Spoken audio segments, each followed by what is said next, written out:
So we'll be announcing the tariffs on Canada and Mexico for a number of reasons. Number one is the people that have poured into our country so horribly and so much. Number two are the drugs, fentanyl, and everything else that have come into the country. And number three are the massive subsidies that we're giving to Canada and to Mexico in the form of deficits. Mexico is going to reduce by 100,000 barrels, and that would mean that they're 250 to 300 barrels short. We'd make up the difference. They would reimburse us at a later date. Breaking news from the heart of the U.S. energy trade just rocked Washington. President Trump has reportedly gone ballistic behind closed doors after learning that Mexico has abruptly terminated one of its largest oil contracts with the United States. But that is not all. In a stunning twist that no one in the White House expected, the very same Mexican oil fields previously supplying U.S. refineries are now preparing to redirect their output. Not to Canada, not to Europe, but to Asia. And according to insiders, a coalition of Chinese, Indian, and South Korean energy firms have quietly signed deals to replace U.S. demand within weeks. This move is being described by analysts as a seismic shift in regional energy alignment. And President Trump, he is not just furious, he is blindsided. But this was not spontaneous, and it did not begin with one contract. This has been building quietly, steadily, and beneath the surface for months, and now it is here. So what happened? And more importantly, what happens next? Let's rewind to where this rupture began. Back in March 2025, President Trump signed Executive Directive 14402. The plan was bold: realign U.S. energy independence, cut reliance on foreign oil, and reallocate federal subsidies to American producers. On paper, it made sense. Trump promised new refinery jobs, lower domestic prices, more leverage on the global stage. But the cost? Alienating partners, especially Mexico. For decades, Mexico has served as one of the top 5 oil import sources for the US. The proximity was perfect, the logistics easy, the infrastructure already in place.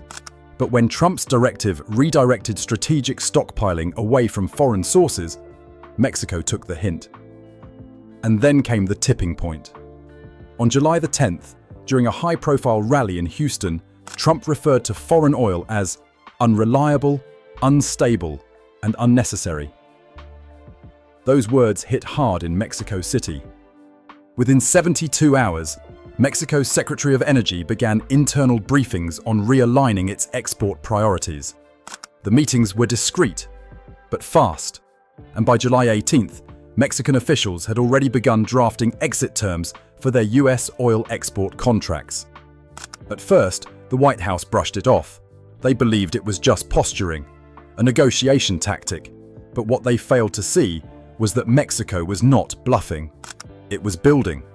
Quietly, Mexican energy officials opened talks with Asian partners. The key player was Petrocino, a Chinese energy conglomerate with a long track record of stepping into disrupted supply chains. Alongside them, India's ONGC and South Korea's KNOC entered the conversation, and within 2 weeks the deal was done. Now, the oil that once flowed to Texas refineries will begin flowing to Asia. By Q4 2025, over 65% of Mexico's international crude exports will bypass the United States entirely. President Trump is reportedly holding back-to-back emergency briefings with energy advisors. He has already fired off multiple posts on Truth Social, accusing Mexico of betrayal and threatening new tariffs on Mexican auto parts and produce. His post this morning reads, "Mexico has chosen poorly. Their oil was welcome here, their partnership mattered. Now they want to play games with China. Unacceptable. We will respond with strength." Asian shipping routes are already being adjusted. Tanker vessels are being reallocated from the Gulf of Mexico to Pacific terminals. South Korean refineries are already ramping up capacity in anticipation of the new supply. This is not theoretical. It is active and irreversible. Gasoline prices in southern and midwestern states are projected to rise by 15 to 20 cents per gallon within 2 weeks. Diesel prices for freight companies could spike even higher. And independent fuel stations already operating on razor-thin margins may be forced to reduce hours or shut down entirely. Meanwhile, Mexico is celebrating. President Claudia Sheinbaum called the New Deal a historic realignment of economic sovereignty. In a televised speech, she emphasized Mexico's new role as a global supplier with diversified partnerships. The message was clear. Mexico is no longer dependent on U.S. energy buyers. And perhaps the most damning part for Washington?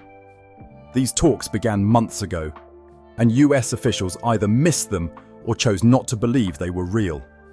There is another layer to this story, one that is not being talked about publicly. Sources close to the National Security Council believe this oil deal may have strategic implications beyond economics.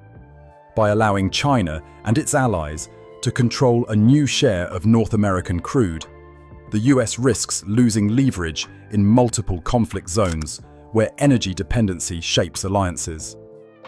Already, early chatter from military analysts suggests that Asia's new access to Mexican oil could impact regional energy strategies from Taiwan to the South China Sea.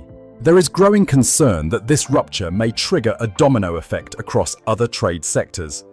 Mexican steel, agriculture, and even rare earth minerals could be next.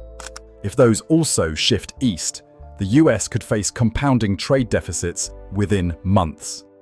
The United States has gone from being an energy powerhouse with cooperative neighbors to facing the real possibility of energy scarcity in key regions.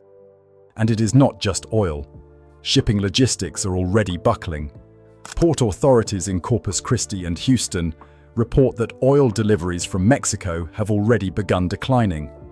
Unused berths, empty storage tanks, idle crews. The economic hit is now visible. And here is where it gets worse. China is not just buying Mexican oil, it is investing in Mexican infrastructure.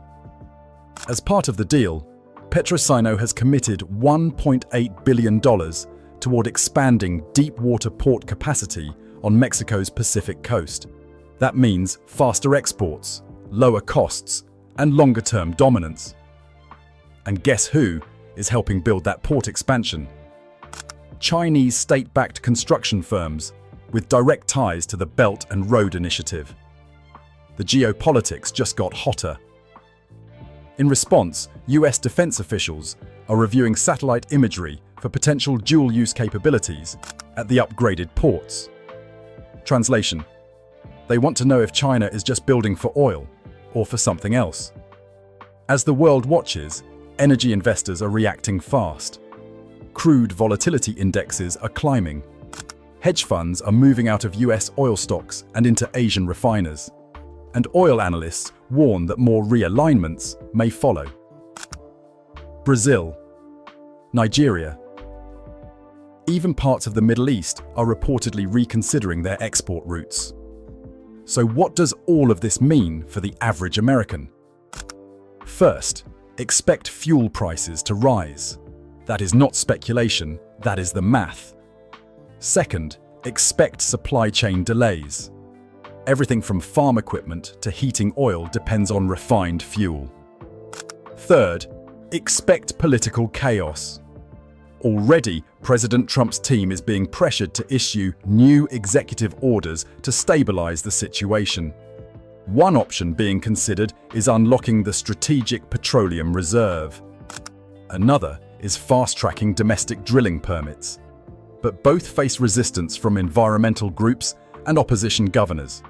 And if none of those work, the administration may be forced to seek new deals with nations it has long antagonized. Behind the scenes, there are whispers of outreach to Angola and even Iran for short-term crude supply. Nothing is confirmed. But when the White House considers a call to Tehran, you know things have escalated. Meanwhile, back in Mexico, the celebrations continue. This deal is not just an economic win, it is a message. Mexico is declaring that it will no longer be a junior partner. It is stepping into a new era, one where it picks its allies, signs its contracts, and sets its price.